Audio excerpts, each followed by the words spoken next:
কানাডার নাগরিকত্ব রেখেই ডাব্লিউএইচওতে যান সাইমা ওয়াজেদ। দেখেন কত বড় অসততা।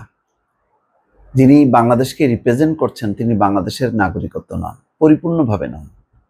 অর্থাৎ তার বাংলাদেশের নাগরিকত্ব আছে, আবার কানাডার নাগরিকত্ব আছে। এটা মানায়? এটা শেখ হাসিনার পরিবার তাদের জন্য এটা মানানসই? যারা বাংলাদেশকে রিপ্রেজেন্ট করে, যে পরিবারটা এত গর্ব, এত অহংকার, তার পুত্র সজীব ওয়াজেদ জয় যুক্তরাষ্ট্রের নাগরিক, মেয়ে সাইমা ওয়াজেদ পুতুল কানাডার নাগরিক, আবার একই সঙ্গে তারা বাংলাদেশেরও নাগরিক। পরিপূর্ণভাবে বাংলাদেশ না। সম্ভবত একমাত্র এই পরিবার শেখ হাসিনাই পরিপূর্ণ বাংলাদেশ ছিলেন, কিন্তু তার পরিবারের সব ডাবল নাগরিকত্ব দিয়ে রাখছে, যাতে বিপদের সময় সেই দেশ পাড়ি দেওয়া যায়।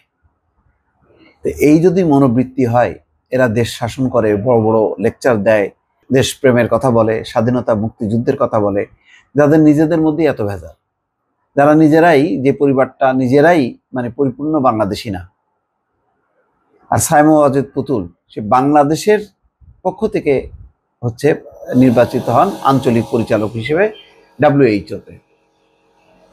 তখন তার উচিত কি ছিল? যে কানাডার নাগরিকত্ব ত্যাগ করা, কিন্তু করেননি, সেটাও ধরে রাখছে। অর্থাৎ তারা জানে যে আজ হোক কাল হোক এরা বাংলাদেশে টিকতে পারবে না বা থাকতে পারবে না, আর বাংলাদেশের জন্য জীবন উৎসর্গ করবে এই মানসিকতা তাদের নেই। এই জন্য তারা ওই আর একটা সেকেন্ড অপশন খোলা রাখছে। এটা আমাদের জন্য মানায় যে আমরা যদি এটা করি, যে একটা সেকেন্ড অপশন খোলা রাখলাম, না আমাদের তো কোনো নিরাপত্তা নেই, কিন্তু ওনারা তো দেশের জন্য জীবন দেন, তাই না? এই হচ্ছে জীবন দেওয়ার নমুনা।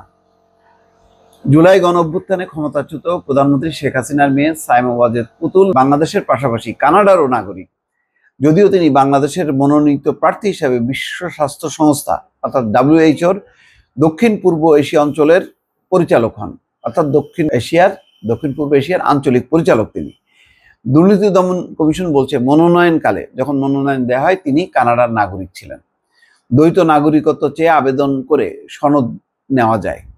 স্বরাষ্ট্র মন্ত্রণালয়ের কর্মকর্তারা বলেছেন সাইমা ওয়াজেদ সেই সনদ নেননি, ফলে আনুষ্ঠানিকভাবে স্বরাষ্ট্র মন্ত্রণালয় জানে না তিনি দ্বৈত নাগরিক কিনা। যদিও 2008 সালে এক প্রজ্ঞাপন অনুযায়ী কানাডার ক্ষেত্রে দ্বৈত নাগরিকত্ব সনদ নেওয়া বাধ্যতামূলক নয়। সংশ্লিষ্ট ব্যক্তিরা বলছেন যে প্রশ্নটি নৈতিকতার। সাইমা ওয়াজেদ বাংলাদেশের তৎকালীন প্রধানমন্ত্রীর মেয়ে।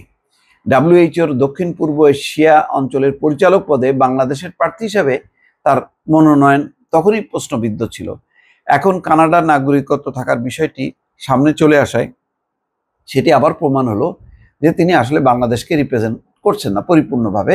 একই সঙ্গে দুই দেশের নাগরিকত্ব নিয়ে একজন একটা দেশকে রিপ্রেজেন্ট করবে, এটা হয় না। দুর্নীতি প্রতিরোধ নিয়ে কাজ করা সংস্থা ট্রান্সপারেন্সি ইন্টারন্যাশনাল বাংলাদেশ টিআইবির নির্বাহী পরিচালক ইফতেখারুজ্জামান বলেন, ডাব্লিউএইচওর আঞ্চলিক পরিচালক পদে সাইমা ওয়াজেদের যোগ্যতা ও দক্ষতা নিয়ে তখনই প্রশ্ন উঠেছিল।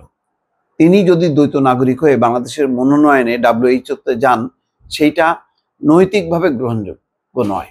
অর্থাৎ দ্বৈত নাগরিকত্ব নিয়ে তিনি ডাব্লিউএইচওতে প্রতিনিধিত্ব করেন, এটা হয়? ধরেন জাতিসংঘে আমাদের যে প্রতিনিধি আছেন তিনি যদি দ্বৈত নাগরিক হয়, এটা হলো? বিষয়টা একেবারেই নৈতিকতা। আসলে নীতি নৈতিকতা এগুলি সব অন্যদের জন্য। শেখ হাসিনা এবং তার পরিবার এমন একটা পর্যায়ে তাদের নীতি নৈতিকতা নিয়ে কোনো প্রশ্নই করা যাবে না, কারণ তারা বঙ্গবন্ধুর কন্যা। এরা হচ্ছে মানে যা খুশি তাই করবে। বাংলাদেশকে একেবারে মানে বাংলাদেশের সমস্ত নাগরিক প্রজা, আর তারা হচ্ছে রাজরা, তারা দেশ স্বাধীন করেছে, আমরা হচ্ছে দয়ার দাক্ষিণ্য নিয়ে চলি। এই হচ্ছে একটা মনোভাব তাদের মধ্যে।